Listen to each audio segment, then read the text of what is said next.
కడప జిల్లా కమలాపురం నగర పంచాయతీలోని 2 వేరువేరు ప్రాంతాల్లో వీధి కుక్కలు స్వైర విహారం చేశాయి. ఈ ఘటన నిదానంగా వెలుగులోకి వచ్చింది. ఈ నెల 16వ తేదీ సోమవారం కమలాపురంలోని అందుల కాలనీకి చెందిన ఓ చిన్నారిని వీధి కుక్కలు తీవ్రంగా గాయపరిచాయి.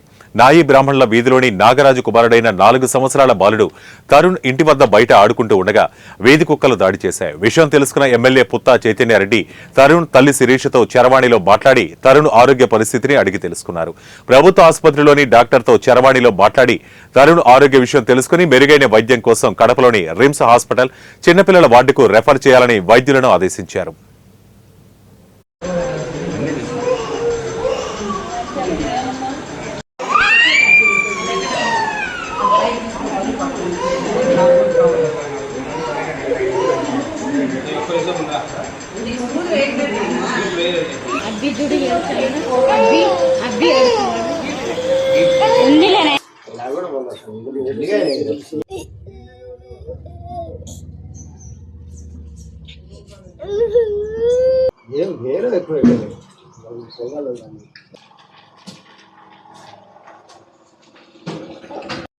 నమస్తే అమ్మా. ఇటు రకం జరిగిందంట కదా, పీకిందంట కదా, చూపిస్తారులేమ్మా. హాస్పిటల్ కూడా చూపించమని చెప్పిన, ఇక్కడ కాకపోతే మన కడప తీసుకుపోయానా, జాగ్రత్త చూసుకుంటారులేమ్మా. ఎన్ని మందులు ఇప్పిస్తారు, అవసరమైతే బయట అయినా మందులు ఇప్పిస్తారులేమ్మా.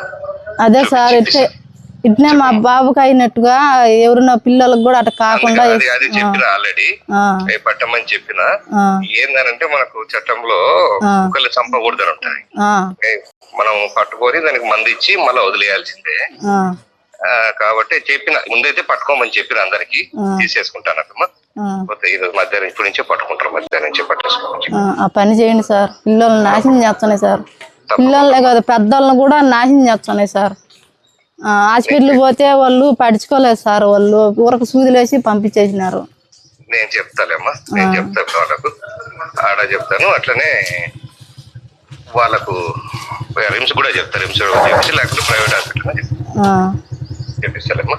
మేము బీదవాళ్ళం సార్, మేము యానాదోళ్ళం, కూలి ఏదో చూడండి సార్, మీకు పుణ్యం ఉంటుంది సార్.